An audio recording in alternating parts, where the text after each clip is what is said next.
शहर के शोर से दूर पहाड़ियों के साए में बसा एक छोटा सा गांव था। वहां एक कच्चा सा घर था जिसके दरवाजे हमेशा आधे खुले रहते थे, मानो किसी के आने का इंतजार करते हो। उसी घर में सलमान नाम का एक नौजवान अपनी अम्मी के साथ रहता था। सलमान पढ़ाई में अच्छा था, मगर जिंदगी से थका हुआ। उसके अब्बू कई साल पहले इस दुनिया से जा चुके थे। अम्मी अक्सर कहा करती, बेटा सब्र करना सीख लो, अल्लाह किसी का हक जाया नहीं करता। लेकिन सलमान के दिल में सवाल था, अगर अल्लाह सब कुछ जानता है तो मेरी मुश्किलें क्यों नहीं खत्म होती। टूटी हुई उम्मीदें। एक दिन सलमान को शहर में नौकरी के इंटरव्यू के लिए बुलाया गया। उसने अपनी अम्मी के हाथ चूमे और कहा, दुआ करना अम्मी, शायद आज किस्मत बदल जाए।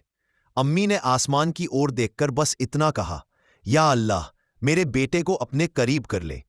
इंटरव्यू अच्छा गया, लेकिन जवाब फिर वही आया, हम आपको बाद में बताएंगे। सलमान लौटते वक्त खाली बस में बैठा था। खिड़की से बाहर देखते हुए उसकी आंखें नम थी। उसे लगा जैसे जिंदगी बस इंतजार का दूसरा नाम बन चुकी है। उस रात बिजली चली गई थी। घर अंधेरे में डूबा था। सलमान छत पर बैठा आसमान देख रहा था। तारे चमक रहे थे, लेकिन उसके दिल में अंधेरा था।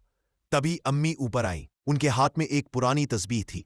उन्होंने सलमान के कंधे पर हाथ रखा और कहा, बेटा जब रास्ते बंद दिखे तो समझ लेना अल्लाह तुम्हें अपने पास बुला रहा है। सलमान चुप रहा। दिन इम्तिहान। अगले दिन गांव के बाहर एक हादसा हुआ। एक बुजुर्ग आदमी सड़क पर गिर पड़े थे। लोग देख रहे थे, लेकिन कोई पास नहीं जा रहा था। सलमान दौड़कर उनके पास पहुंचा। उसने उन्हें पानी पिलाया, अपने कंधे पर उठाया और घर तक छोड़ाया। बुजुर्ग की आंखों से आंसू बह निकले। उन्होंने कहा, बेटा मेरे पास देने को कुछ नहीं, बस दुआ है। सलमान ने मुस्कुराकर कहा, दुआ ही काफी है। आमदने धोख के बाद जोड़े। उसके दिल में अजीब सा सुकून था, जैसा पहले कभी नहीं हुआ था।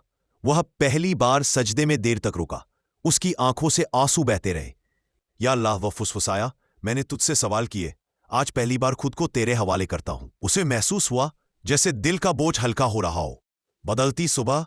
कुछ दिनों बाद शहर से फोन आया। नौकरी उसी कंपनी में नहीं, बल्कि एक छोटी संस्था में मिली, जहां जरूरतमंदों की मदद की जाती थी। तनख्वाह कम थी, लेकिन दिल भरा हुआ। सलमान ने अम्मी को खबर दी। अम्मी की आंखों में आंसू थे, मगर होठों पर मुस्कान। उन्होंने कहा, देखा बेटा, अल्लाह देर करता है, अंधेर नहीं। आखिरी सीख। समय के साथ सलमान बदल गया। वह हर जुम्मा गांव के बच्चों को पढ़ाता। हर मुश्किल में किसी ना किसी के काम आता। अब भी मुश्किलें आती थीं, लेकिन अब वह टूटता नहीं था। वह जान चुका था, सब्र रास्ता बनाता रहे, नेकी दरवाजा खोलती है और तवक्कुल मंजिल तक पहुंचा।